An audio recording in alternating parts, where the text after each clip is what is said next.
Hello everyone, my name is Kim Christopher. I am a reference librarian with the Haverford Township Free Library, and today I will be doing Reading with Reference.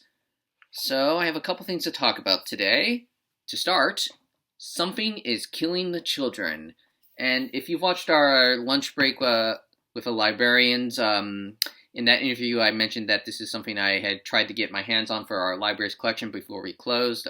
I've managed to finally get my hands on it, obviously, and read it, and after sitting down and reading, well, I can say it's almost, and I say almost like any sort of typical sci-fi fantasy story where, hence the title, all across the country, something is killing all the children. We find out it's sort of this boogeyman, invisible, terrifying creature that only children can see.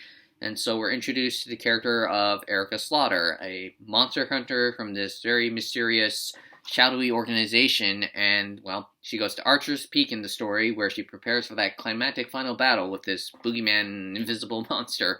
And yeah, sort of typical in regards, find the monster, kill the monster, and save the day, but different in regards to that the creators, they decided to do, I guess you could say, sort of a introspective look at the mental state of the heroes of these sorts of stories, where Erica Slaughter, she's all on her own. She has no help whatsoever, not even from her organization. I guess in comparison, you might think like Buffy the Vampire Slayer. She has her friends and allies helping her along the way.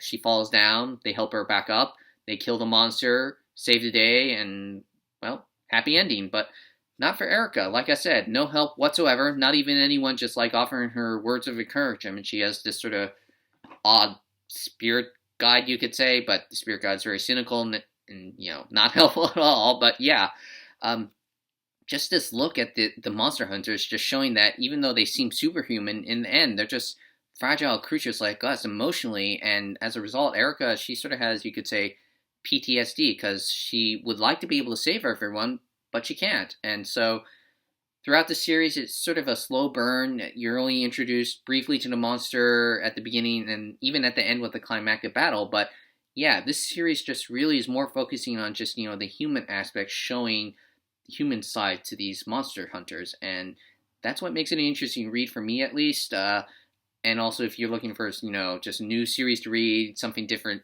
take on it, as well as just perhaps in the series, the artwork, I guess one could say that it's very stylistically gorgeous, highlighting just Erica and even the monster, and just also even just the violence in the series is just very stylized. It's all very beautiful, and like some other graphic novels I reviewed, it's basically like eye candy for your eyes again, and just, yeah, that makes it also an engrossing read for me at the same time, and I would recommend it based on those two things. And, well, hopefully we'll see more of Erica Slaughter in the future, but we will see.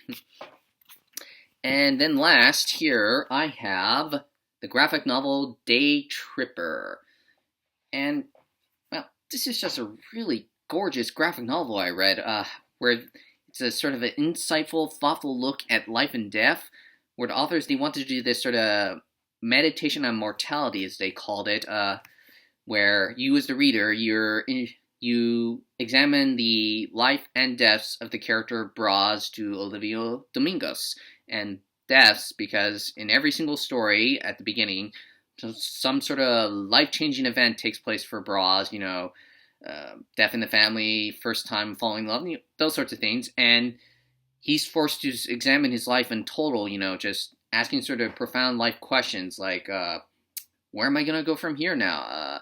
Has my life been in all vain, all the good and bad choices, or when am I even going to die? Those sorts of profound questions we may even ask ourselves. And, well, to say the least, he comes to terms with everything, makes peace with himself, and then he dies.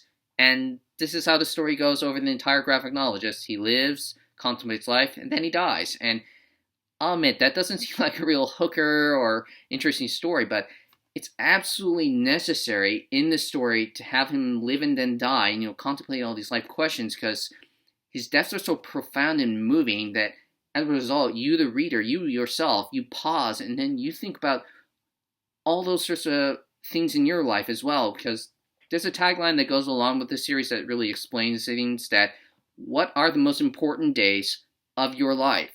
And you just think about that, what memories, what experiences, what are those things you hold so dear to your heart? They'll be with you for the entirety of your life, and they make you who you are as an individual. And yeah, as a result, this is just an absolutely gorgeous story about contemplating, or as they call it, the meditation of mortality. And I highly, highly recommend it as a read, especially maybe if you never read a comic book before, as they could have easily done this as a book, still would have been good with all those themes, but the only way they could tell the story was just through this artwork, which conveys all the feelings and emotions you might be feeling, even just thinking about life, mortality, death, all those sorts of things. And yeah, again, I cannot emphasize just how much I recommend this as a read.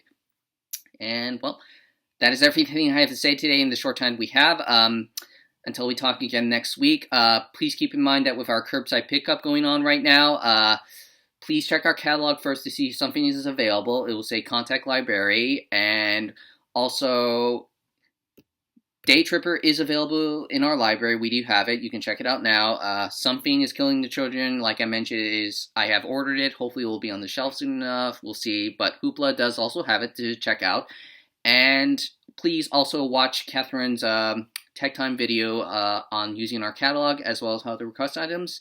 And until we talk again next week in our Reading with Reference or Sneak Peeks, have a wonderful day, everyone, and take care.